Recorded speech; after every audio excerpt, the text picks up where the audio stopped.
ನೋಡ್ತಾ ಇದ್ದೀರಾ one India Kannada YouTube channel. ನಾನು ರಶ್ಮಿ. ಭಾರತದ ಮುಂದಿನ ರಾಷ್ಟ್ರಪತಿ ಯಾರು? ಇದೊಂಥರ ತುಂಬಾನೇ ಕುತೂಹಲ ಹುಟ್ಟಿಸುವಂತ ಪ್ರಶ್ನೆ. ಹಾಗೆ ಇದ್ರ ಹಿಂದೆ ತುಂಬಾನೇ ದೊಡ್ಡವರ ಹೆಸರು ಕೂಡ ಕೇಳಿ ಬಂತು. ಎಸ್.ಎಂ. ಕೃಷ್ಣ ರಾಷ್ಟ್ರಪತಿ ಆಗ್ತಾರಾ? ಇನ್ನು ಮೋಹನ್ ಭಾಗವತ್ ರಾಷ್ಟ್ರಪತಿ ಆಗ್ತಾರಾ? ಹೀಗೆ ಹಲವಾರು ಹೆಸರುಗಳು ಕೇಳಿ ಬಂದ್ವು. ಆದ್ರೆ ಇದೀಗ ಇಬ್ಬರು ಸ್ಟಾರ್ ಗಳ ಹೆಸರು ಕೇಳಿ ಬರ್ತಾ ಇದೆ. ಇವರಿಬ್ರಲ್ಲಿ ಯಾರಾದ್ರೂ ರಾಷ್ಟ್ರಪತಿ ಆಗ್ತಾರಾ? ಗೊತ್ತಿಲ್ಲ, ಕಾದ್ ನೋಡ್ಬೇಕಿದೆ. ಒಟ್ನಲ್ಲಿ ಇದೀಗ ರಜನಿ ಭಾರತದ ಮುಂದಿನ ರಾಷ್ಟ್ರಪತಿ ಅಂತೆ.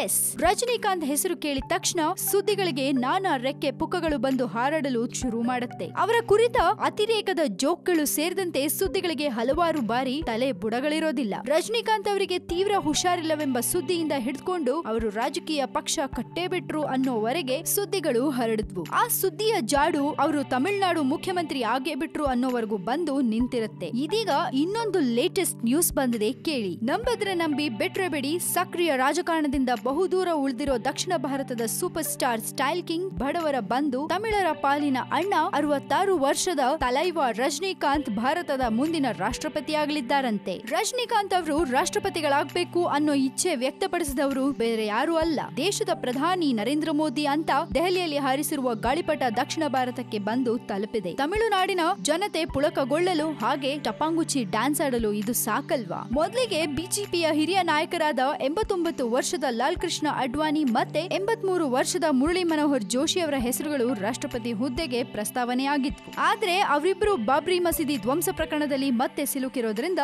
ಸದ್ಯಕ್ಕೆ ಅವರಿಬ್ರು ಪ್ರೆಸಿಡೆಂಟ್ ಆಗೋದು ರೂಲ್ಡ್ ಔಟ್. ಇನ್ನು ರಜನಿ ಅವರಿಗೆ ಯಾವುದೇ ಹಮ್ಮು ಬಿಮ್ಮುಗಳಿಲ್ಲ, ಅವರ ಸುತ್ತ ಯಾವುದೇ ವಿವಾದ ಸುತ್ತಕೊಂಡಿಲ್ಲ, ರಾಜಕೀಯದಿಂದ ದೂರಾನೇ ಉಳಿದಿದ್ದಾರೆ, ಮತ್ತೆ ಸರ್ವರ ಗೌರವಕ್ಕೆ ಪಾತ್ರರಾಗಿರುವ ಜನಪ್ರಿಯ ವ್ಯಕ್ತಿ. 90ರ ದಶಕದಲ್ಲಿ ಜಯಲಲಿತಾಗೆ ಮತ ಹಾಕಿದ್ರೆ ತಮಿಳುನಾಡಿಗೆ ಒಳಿತಾಗದು ಎಂಬಂತಹ ಹೇಳಿಕೆ ನೀಡಿದ್ದು ಬಿಟ್ರೆ ಅಂತಹ ಯಾವುದೇ ವಿವಾದಕ್ಕೆ ಅವರು ಒಳಗಾಗಿಲ್ಲ. ಒಂದ್ ವೇಳೆ ರಜನಿಕಾಂತ್ ರಾಷ್ಟ್ರಪತಿ ಅಭ್ಯರ್ಥಿಯಾಗಿ ಕಣಕ್ಕಿಳಿದ್ರೆ ಬೇರೆ ಪಕ್ಷಗಳಿಂದ ವಿರೋಧ ವ್ಯಕ್ತವಾಗೋದು ಬಲು ಕಷ್ಟ. ಅವರನ್ನ ವಿರೋಧಿಸಿದ್ರೆ ಸಿಗುವ ಮತಗಳು ಸಿಗ್ಲಿಕ್ಕಿಲ್ಲ ಎಂಬ ಆತಂಕ ಪಕ್ಷಗಳಿಗೆ ಇದ್ದೇ ಇರತ್ತೆ. ಇನ್ನು ಎಐಎಡಿಎಂಕೆ ಪಕ್ಷಕ್ಕೆ ರಜನಿಕಾಂತ್ ಅವರನ್ನ ಬೆಂಬಲಿಸದೆ ಬೇರೆ ದಾರಿನೇ ಉಳಿದಿಲ್ಲ. ಇಲ್ಲದಿದ್ರೆ ಮುಂದೆ ಏನಾಗುತ್ತೆ ಅನ್ನೋದು ಅವರ ಅಭಿಮಾನಿಗಳೇ ತಿಳಿಸ್ತಾರೆ. ಹಾಗೆ ಇನ್ನೊಬ್ಬ ಸ್ಟಾರ್ ಹೆಸರು ಕೂಡ ಕೇಳಿ ಬರುತ್ತೆ. ಆ ಸ್ಟಾರ್ ಯಾರು? ಹಾಗೆ ರಜನಿಕಾಂತ್ ಇದಕ್ಕೆ ಒಪ್ಕೋತಾರಾ? ಇದೆಲ್ಲದರ ಡೀಟೇಲ್ಸ್ ಅನ್ನ ನಾನು ನಿಮಗೆ ಮುಂದಿನ ವಿಡಿಯೋದಲ್ಲಿ ಕೊಡ್ತೀನಿ. ಸೊ ಮಿಸ್ ಮಾಡದೆ ನಮ್ಮ one India Kannada YouTube channel ಅನ್ನ ನೋಡ್ತಾ ಇರಿ. ಹಾಗೆ ಸಬ್ಸ್ಕ್ರೈಬ್ ಮಾಡೋದನ್ನ ಮರಿಬೇಡಿ. ಜೊತೆಗೆ ಈ ನಮ್ಮ ವಿಡಿಯೋ ನಿಮ್ಗೆ ಇಷ್ಟ ಆಗಿದ್ರೆ ದಯವಿಟ್ಟು ಶೇರ್ ಮಾಡಿ, ಲೈಕ್ ಮಾಡಿ.